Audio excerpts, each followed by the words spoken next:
దేవునికి స్తోత్రం. మీ అందరికీ నా హృదయపూర్వక వందనములు.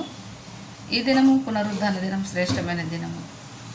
దేవుని మందిరానికి వెళ్ళి దేవుణ్ణి ఆరాధించి కృతజ్ఞత స్తోత్రాలు చెల్లించడానికి ముందు మన చర్యలు తప్పేములను ఒప్పుకొని వదిలేసి దేవుని రక్తంలో కడగబడి మరి మనం దేవునికి అంగీకారంగా ఉన్నప్పుడే మన స్థుతులు మన అర్పణలు అంగీకరింపబడతాయి.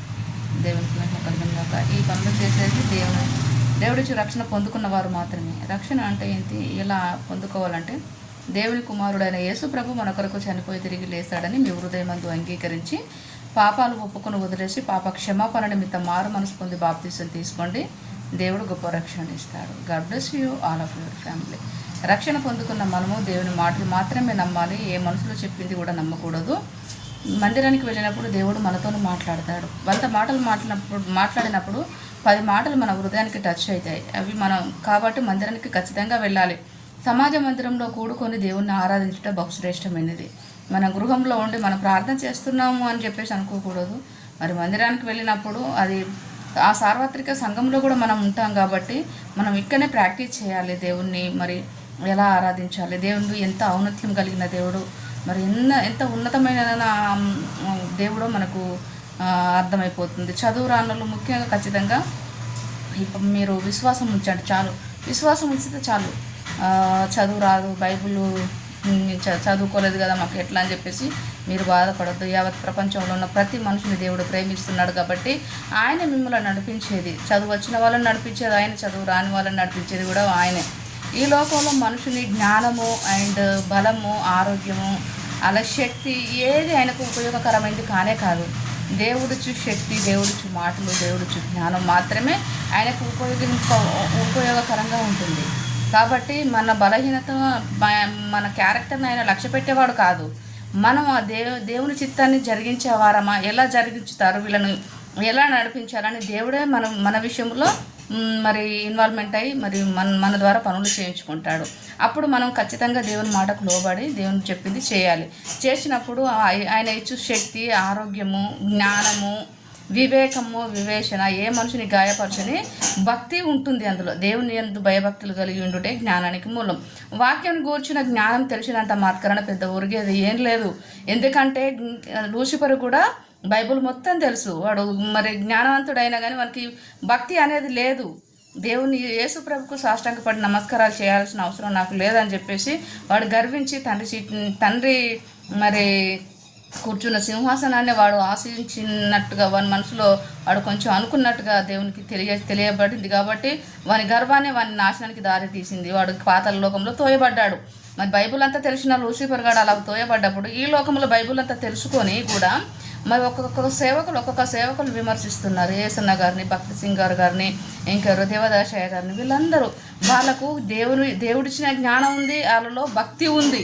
ఆ భక్తి ద్వారానే మరి దేవుడు ఎలా బోధించమంటే వాళ్ళు అలా బోధించారు. వాళ్ళకు చదువు లేదని ఎగతాళి చేసి మీరు నవ్వాల్సిన అవసరం లేదు. వాళ్ళ భక్తి ఎక్కడ, వాళ్ళు ఎక్కడ, అసలు ఏమనుకుంటున్నారు? వాళ్ళని విమర్శించడానికి మీ శక్తి కాదు, మీ తాతల ఆయుష్ కూడా సరిపోదు. అర్థమైందా? వాళ్ళని ఎప్పుడు తక్కువ అంచనా వేయకండి. దేవుడు ఎప్పుడు ఎవరిని ఎలా వాడుకోవాలో ఆయనకు బాగా తెలుసు. కాబట్టి మీరు భక్తుల విషయంలో మీకు జ్ఞానం ఉంటే ఉండవచ్చండి. ఇంకొకరిని విమర్శించే రైట్స్ మీకు లేవు. నువ్వు హెచ్చరించినంత మాత్రాన్ని వెనుక గురికించకు కింద ఒక నల్లగా ఉంటుంది. జాగ్రత్త. సేవకులు కూర్చొని హెచ్చరించుకుంటే మంచిది, కానీ పబ్లిక్లో మీరు సోషల్ మీడియాలో అలా చేసి ఈ సేవకుడు ఇలా చెప్తున్నాడు, ఆ సేవకుడు అలా చెప్తున్నాడు అని చెప్పేసి నువ్వు చెప్పడం ఏందయ్యా? నీ సంఘాన్ని నువ్వు నిలబెట్టుకో, స్థిరపరచుకో, దేవుని రాజ్యంలో చేర్చుకో. ఒక సేవకుడు చెప్తే విశ్వాసులందరూ వింటున్నారని ఎందుకు అనుకుంటున్నా? పరిశుద్ధాత్ముడు బోధిస్తేనే విశ్వాసులు బలపరచబడుతున్నారు. ఒక సేవకుడు విమర్శిస్తే నీ సంఘాస్తులే నిన్ను విమర్శిస్తారు. అది గుర్తుంచుకోండి. కాబట్టి ఎవరైతే విరిగి నలిగిన హృదయం కలిగి ఉంటారో వారి దగ్గర దేవుడు ఉంటాడు. సేవకుల దగ్గర కూడా ఉంటాడు. కానీ ఎలాంటి వాళ్ళ దగ్గర? జాలి, దీన మనసు దేవుని దగ్గర, గొర్రె పిల్ల వాళ్ళే మౌనంగా ఉండి దేవుడు ఏది చెప్తే అది చేసే సేవకుడు దగ్గర మాత్రమే దేవుడు ఉంటాడు. ఇది గ్రహించండి. మీరు ఒక సేవకుడిని ఏలుబెట్టి చూపించినంత మాత్రాన మీరు గొప్పవారు అయిపోరు. అందరూ పని మనుషులే దేవుని దగ్గర. దేవుడి జీతం పుచ్చుకోవడానికి మీరు కంకణం కట్టుకోవాలి, కానీ వాళ్ళని మిమ్మల్ని విమర్శిస్తే మనుషులు పెట్టే లైకులు ఇవన్నీ ఆ వచ్చే ధనము తుప్పు పట్టిపోతుంది. పక్షిరాజు వాళ్ళు రెక్కలు కట్టుకొని ఎగిరిపోతుంది. పక్షి ఎగిరినట్టుగా ఎగిరిపోతుందంటారు. దేవుడు చిన్నతనం. దేవుడు కృంగదీయడానికి లేవనెత్తడానికి సామర్థ్యం కలిగిన దేవుడు. దేవుడు ఎంత ఔన్నత్యం కలిగిన దేవుడు, ఎంత గొప్ప దేవుడు అది బోధించండి. సేవకులు విమర్శించుకొని సోషల్ మీడియా సిగ్గుసేటండి. అది దేవుని నామానికి అవమానపరుస్తున్నారే తప్ప ఇండైరెక్ట్లా మీరు డైరెక్ట్గా దేవుని దగ్గర పోయి ఎక్కడ నిలుచున్నప్పుడు ఏం చెప్తావో సమాధానం.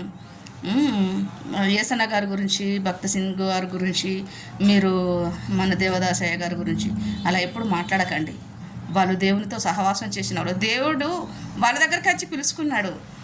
నిన్ను బట్టి, నీ జ్ఞానాన్ని బట్టో, నీ మాటకర్తనాన్ని బట్టో, సీనియారిటీని బట్టో పరలోక రాజ్యాన్ని చేర్చబడవు. విశ్వాసం. దేవుడు చెప్పింది చేసినప్పుడు మాత్రమే నువ్వు ఇష్టమైన కుమారుడు కుమార్తెవి. అర్థమైందా? ఏ మనుషుడు మంచోడు కాదు. సో ఈ మాటలు నీకు నచ్చినా నచ్చకపోయినా ఇది మాత్రం తథ్యం, కరెక్టే ఈ మాట. అర్థమైందా? దేవునికి మహిమ కలుగును గాక. God bless you all of your family. Thank you Jesus. Praise the lord.